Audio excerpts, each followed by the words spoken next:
Turn with me to the book of Proverbs, chapter 22. Proverbs, chapter 22. I want us to look at verse 29. Proverbs 22, 29. He said, "Seest thou a man diligent in his business? He shall stand before kings, he shall not stand before mean men." Seest thou a man diligent in his business? He shall stand before kings and shall not stand before mean men. This morning I want to speak to us very quickly on what I call value. Value. Value. Value is what distinguishes you from your equals. Value is the distinctiveness, that which differentiates you from your fellow. That's value. And you see, one of the things that brings value is diligence. Diligence. Diligence. He said, "He shall stand before kings." What you do, other persons are still doing it. So what will make them to leave those people that are doing it and come to you is called value. When there is no value in the life of a man, you don't find people coming to that man. Every man has what they need, and if you can be a solution, they will definitely come. So you see, we are after money, we are after material things, but there is something that God has placed in every man that he wants us to develop, and that will be the reason why men will come and honor you. That will be the value system in your life. One of the ways that God answers prayers is not to give money. One of the ways, when you pray that, "Oh God, give me money, I need money," one of the ways he will answer that kind of prayer is called wisdom. He will give you wisdom, and that wisdom is what you will now put to use, that will now be reflected as value. The Bible told us about what's his name now, Jacob.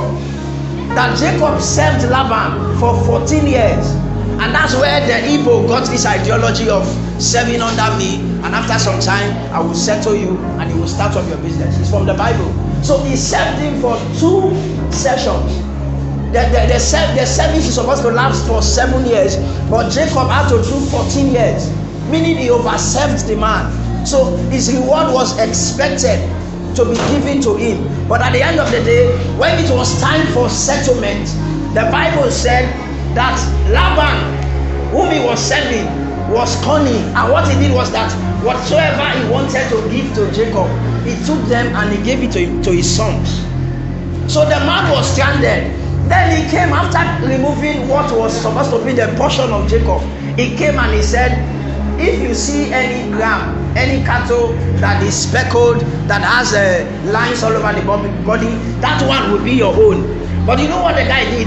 He removed all those kind of rams and gave them to his son. So how possible will it be that the man will leave Laban with something? Are you getting the point? So what happens was that he had a dream, and God gave him insight of what he would do. So when the plain rams, those rams that are clean, when they wanted to drink water, there is something the guy did. He took almond tree and he peeled the tree. There's a way he did it. Instruction from God. The wisdom of God was deposited to him. So he peeled the thing. Whenever they want to have sex, the animals want to mate. As they look at that thing, you will see that plain animals will mate, but they will give birth to animals with stripes. That's the wisdom of God. It is something that he gives to you. So it is now your duty for you to find out what God has placed in you. It's possible to live the life of another man in this earth. It is possible to live another man's life here in this earth. You can imitate a man and help him fulfill his journey, while your own journey will be left unfulfilled. So find out what God has placed in you and begin to develop it. It is not everybody that will become a pastor. It is not everybody that will become a teacher. There is something that God has given to you. Even as an engineer, you can be an engineer with a difference. They will not do anything until they see you. They will be compelled to wait until you arrive. It is not value, and value is not built in a day. Value comes with sacrifice. Value comes with pain. Value comes with tears. There are times whereby you will be frustrated. You don't know what to do, but just keep on doing what you are doing. Don't allow yourself to suffer in life. Failure is a choice. We can choose to fail. We can choose to be successful. So find out what God has placed in you. Listen, it has nothing to do with age. Maybe you are an anchor boy. It has nothing to do with age. You can be small, but God has dropped something with you. And from your small nature, you will start to put it into practice, and you will see that men will begin to honor you. Men, the Bible said about Jesus that the disciples came to him and they said, all men seek for thee. That's a man of value. All men seek for thee. I cannot sit down in my house and just meet any kind of person and say, okay, I want to give you money. It's not possible. What will make a man come to you with his treasure is when he finds something valuable in your life. There is no man that is stingy in this life. If a man is stingy towards you, it is because he has not found something in your life that he will have to honor. Everybody has brothers and sisters that are in need. So what will make them leave their brothers and come to you and say, take? It is value. So begin to place value on yourself. Don't underestimate yourself. Don't bring in self-intimidation upon yourself. You are bigger than what you are now. It will only take time. Just keep on doing it. Keep on doing it. Keep on doing it. The Bible said, do not despise the days of what? Don't be afraid to start little.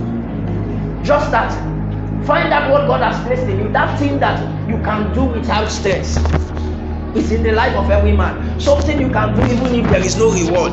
You find yourself doing it naturally. It flows in your life. Find it and begin to exercise it. When I was growing up, I discovered that I had nothing in life. I wrote my first WAEC, I didn't make it. So all hope for school was gone. I just relaxed, sat down, nothing was going on. Then I discovered something. Do you know what I discovered? I discovered that I could talk. I discovered that God placed something in my speech. I know how to talk to people. I know how to persuade people. When I was in secondary school then, my guys will come to me and they will say, I like that girl, just stand for me. And I will talk to the girl will, you understand? I had that thing and I was using it for the wrong purpose. When I found Christ, then he began to shape in my life. And I discovered that he has placed something in my tongue. Find your own and use it for God. It is possible for you to find your own and you will use it for the wrong thing. But find your own and use it for what? For God. Men await your rising. They are waiting for you to rise. In your family, they are waiting for you to rise. This Nigeria is waiting for you to rise. Your generation at large is waiting for you to rise. So your life, there are lives that are tied to your life. So when you fail, you don't fail alone. There is nobody that fails alone in this life. When you fail, other people fail too. I was listening to someone and he was talking about Reinhard Bonnke. How many of us know Reinhard Bonnke? They gave estimation of the man's life and they said about more than 15 million people repented through that man, Reinhard Bonnke. So I began to wonder, had it been that guy did not, are you getting where I'm going to? Had it been he did not give it to God, that means maybe they might be converted to other means, but it will not be that number. Over 50 million repented through one man. There are so many lives that are tied to you. When you rise, they will rise. Bow your head, let's go. Go away to where I went. Number one, you will say, Lord, that which you have deposited in me, help me to bring it out. Help me to bring it out.